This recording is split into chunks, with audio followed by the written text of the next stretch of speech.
So this weekend, I had the honor of being at the Esalen Institute in Big Sur, California, where I taught a weekend workshop for 20 women from all over the country. And the topic of this workshop was about discovering a healthy sexuality. And we looked at the difference between intimacy, desire, and eroticism. And it was quite extraordinary to see how these women brought their fullness and their vulnerability.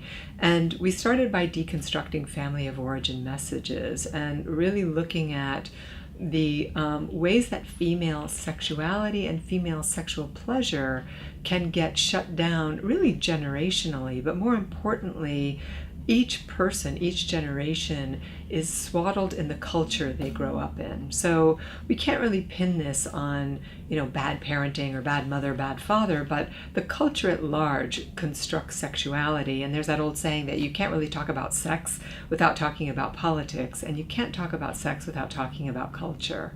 So seeing these women from around the country, someone was from the South, definitely a different culture, and all these different cultures come together to see the way that female sexual pleasure has really been sort of colonized as dirty or shameful or something not to do. And we kept deconstructing the ways in which their sexuality was set up for them from early on.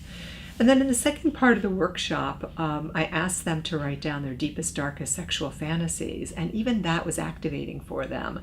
People felt ashamed to talk about that. They were really there was a tension between their feminist beliefs of what women are entitled to versus what they secretly want sexually. So we had this experience where those sexual secrets were shared, and as expected, almost half of them had a BDSM tinge to them. So then I asked them about their peak sexual experiences, and there was a theme between the sexual experiences they had and their fantasies.